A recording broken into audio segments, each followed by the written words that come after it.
والصلاة والسلام على سيد الأنبياء والمرسلين وعلى آله الطيبين وعلى صحبه أجمعين. أما بعد، بسم الله الرحمن الرحيم. باب کراہیت ما یستنجا به.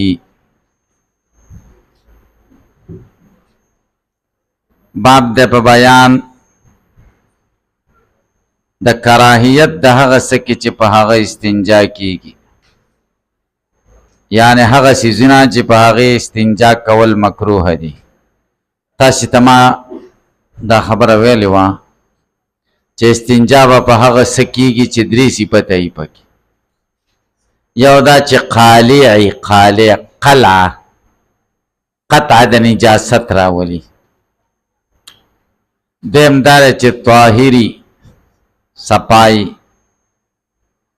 او دریم دا چې غیر محترمی. صحیح، غیر محترمی خوراک شی نه. نو حدیث کې دو څیزونه ذکر دي، یو اډوکی او یو خرشنه. په دیو نه کیږي، دواړه قالی دي،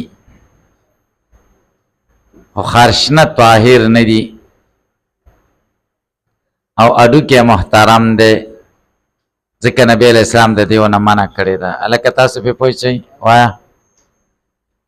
قال حدثنا هناد قال حدثنا حفص بن غياث عن داوود بن ابي هند عن الشعبي عن علقمة عن عبد الله بن مسعود رضي الله عنه قال قال رسول الله صلى الله عليه وسلم استنجوا بالروث ولا بالمرضان فانهم زاد اخوانكم من الجن. وفي الباب عن ابي هريره وسلمان وجابر وابن عمر رضي الله عنهما قال ابو عيسى وقد روى هذا الحديث اسماعيل بن ابراهيم وغيره عن داوود بن ابي هند عن الشعبي عن علقمة عن عبد الله رضي الله عنه انه كان مع النبي صلى الله عليه وسلم ليله الحديث بطوله فقال الشعبي ان رسول الله صلى الله عليه وسلم قال لا تستنجوا بالروث ولا بالعذاب فإنه زاد بإخوانكم من الجن. وكأن رواية إسماعيل أصح من رواية حفص بن غياث. والعمل على هذا الحديث عند أهل العلم. وفي الباب عن جابر وابن عمر رضي الله عنهما. عبداللہ ابن مسعود رضی اللہ تعالیٰ عنہ فرمائی چې رسول الله صلی الله علیه وسلم فرمایلی دي استنجا مکوئ په خورشی باندې او نه په خوراک. ولی؟ فإنه زاد اخوانکم، ځکه دا توخه ستاسو ورونو ده من الجن، د پیریانو نه.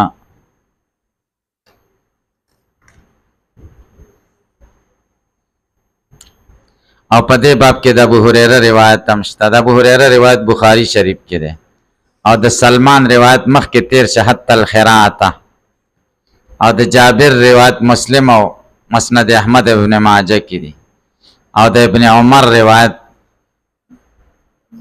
دا نه دی معلوم چې دا چرته ده.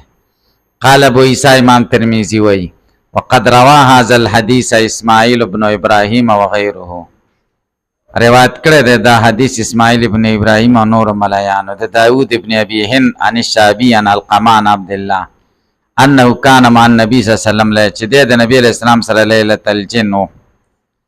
الحدیث بطولی، دا حدیث بطولی ہی ذکر کرے اوگت. فقال الشعبی وی چې رسول اللہ صلی اللہ علیہ وسلم قال فرمایلی دی لا تستنجو بالروث ولا بالعظام، پاډو کې مکوي. فإنه زاد اخوانکم من الجن، دا توخه د ورونو ستاسو د پیریانو نه. وکأن روایت اسماعیل اصح، گویا کې روایت د اسماعیل اصح ده د روایت د حفص ابن غیاث نه. تاسو په خبره پوه شئ که په پوه نشئ؟ حفص ابن غیاث چې روایت د داود ابن ابي هند نه کوي، او دا بل روایت اسماعیل ابن ابراهیم کوي د داود ابن اسماعیل روایت د حفص نه صح ده، او عمل ده په دې حدیث عند اهل العلم. او په دې باب کې د جابر او د ابن عمر روایت هم شته. درې خبرې دي. یوه دا ده چې دا اډوکي او دا خرشنه، دا خورشان څنګه د پیریانو دپاره توخه ده او خوراکه ده. یو خو تاویل پکې دا چا ذکر کړی دی چې د دې نه سره جوړیږي او د هغې سرې نه خوراکي څیزونه په ټي کې پیدا کیږي، نو دا سبب د غذا د بني آدم هم دی او د پیریانو هم دی، لیکن دا قول ضعیف دی ځکه چې سره جوړیږي نو دا خو بیا د پیریانو خصوصیت نشته چې د دې خوراکه ده، بلکې دا خو د انسانانو خو خوراکي سبب هم دی. بیا تخصیص د جن ولې کوي؟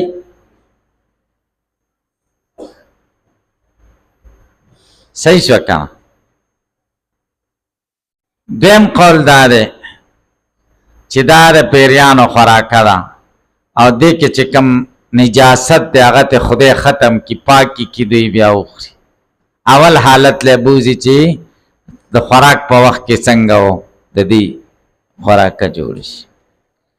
دریم قول پکې دا دی چې دوه قسمه پیریان دي، کافران او مسلمانان. روس دا د کافرانو غذا ده او عظام دا د مسلمانانو پیریانو غذا ده. لکه تاسو په پوه شئ. او عظام دا څنګه د پیریانو غذا ده؟ ډوکی یو خدای چې ډوکو کې ورته خدای غوښه پیدا کړي لکه موږ له چې څنګه ډکي هغوی له مقشان ډک شي. دویم قول دا چې دا پیریان خوراک نه کوي، دا ډوکي بویي او په دې هډوکو کې یو ماده ده پاسپورس ورته وایي، هغه ناري دي. څه دي؟ ناري دي او پیریان هم د نار نه پیدا دي. نو د دې مناسبت د وجې نه هډوکو سره چې کوم دی دا دغه کوي. تاسو که خیال کړئ چې غاښ کله د غاښ والا له ډاکټر له ورشي او غاښ درته تراشي هغه څنګه بوی کوي؟ کتلیم دي هډوکي بوی هم کتلی دی، دغه ناري ماده ده پکې. تاسې پې پوه شئ. دویم اعتراض دی چې یو حدیث کې دي چې د کم هډوکي او کم خوراک چې په هغې د خدای نوم یاد شي هغه د پیریانو خوراک دی، او بل حدیث دی چې کم خوراک باندې د الله نوم یاد نشي هغه د پیریانو خوراک دی. دې کې اوس څه کوو تطبیق؟ نو جواب دا دی چې پیریان دوه فرقې دي. یو هغه دي چې مسلمانان دي، بسم الله چې پې نه ویل شوي دا د مسلمانانو خوراک دی، او بې بسم الله چې بسم الله پې نه ویل شوي دا د کافرانو خوراک دی. تاسو چې په خبره پوه شئ. دې کې څه اختلاف نشته، اختلافي مسله نه ده. درېیمه خبره دا ده چې عبدالله ابن مسعود وایي چې د نبي علیه السلام سره هم ګورئ انه کان من لیلة الجن. مکه مکرمه کې پیریانو ته نبی علیه السلام دعوت ورکاو. ابن مسعود رضی الله تعالی عنہ ځان سره بوته وای ما سره د دې سړی لاړ شي چې چا په زړه کې ذره برابر کبر هم نه. ابن مسعود پاسې د وای ځای مې راځه. نبی علیہ السلام ورته ویل کرخه ته تاو کړ چې دې کرخه نه بنوځي چار شي راغله. نبی علیہ السلام پیریانو له دعوت ورکاو او دې په کرخه کې ولاړ او وای سیلاب به د اور راغې او د زناورو او زه به ویلېدم چې وتښتم، خو د نبی علیہ السلام خبر به رایاده شو چې کرخې نه مه وځه، چې کرخې له به راورسېد هر څه به ختم شو. صحیح شو. دې کې اختلاف دی د روایاتو. بعض روایتونو نه معلومیږي چې ابن مسعود ورسره نه و په لیلة الجن کې، او دې نه معلومیږي چې و ورسره په لیلة الجن کې. تاسې په خبره پوه شئ که پې پوه نه. روایاتو کې څه راغلی؟ تعارض راغی.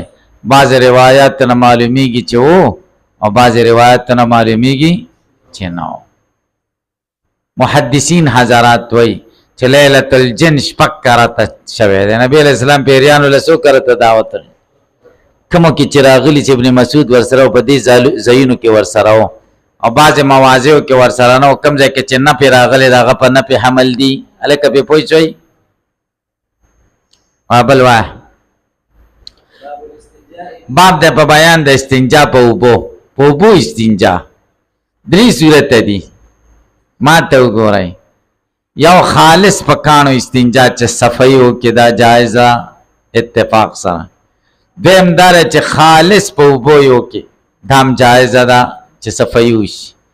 دریم دا دی چې اول یې په کاڼو وکړي او بیا اوبو جمع بین الحجارة والماء دا جایز ده غوره ده. جمهور وایي. بعض خلکو نه روایت دی شاذ و ملیانو لکه محمد ابن سیرین ته یا سعید ابن المسیب ته دا منسوبه ده چې په اوبو استنجا نه ده جایزه، ځکه اوبه مطعوم دي، طعام دی، دا بې ادبي د طعام راځي، محترم دي. لیکن دا شاذ قول دی، د جمهور رایه دا ده چې په اوبو هم کېږي او په کاڼو هم کېږي او په دواړو هم کېږي. بعضې اهل ظواهر وایي چې په دواړو باندې استنجا بدعت ده، ځکه په دواړو استنجا ثابته نه ده.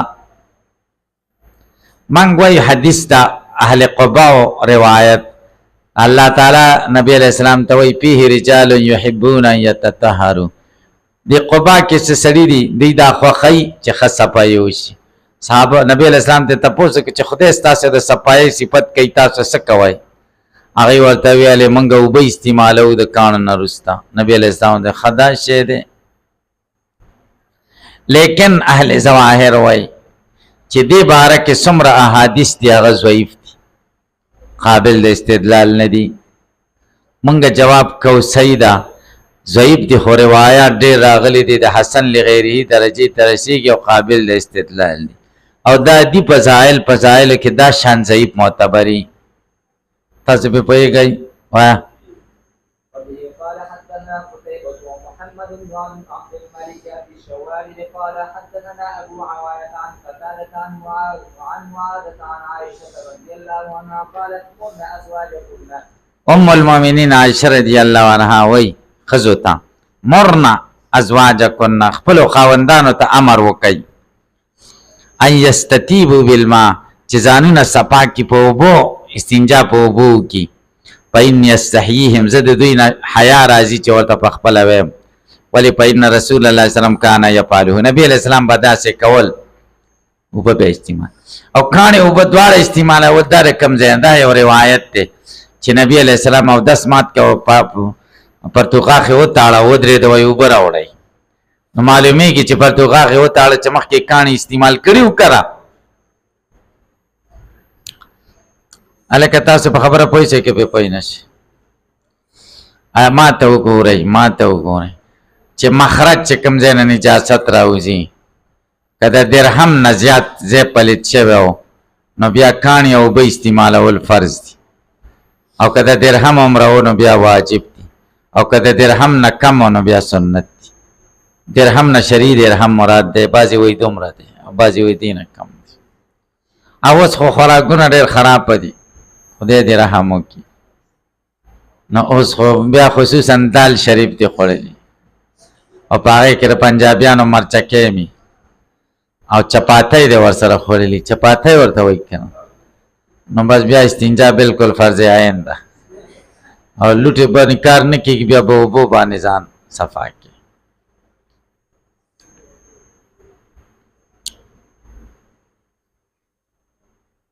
وفي الباب عن جرير، دی باب کې د جریر روایت هم شته. دا نسائی کې د جریر ابن عبدالله البجلی، او د انس دا بخاري شریف او صحیح ابن حبان کې، او د ابو هریره روایت د ابو داود کې دي او ابن ماجه کې دي.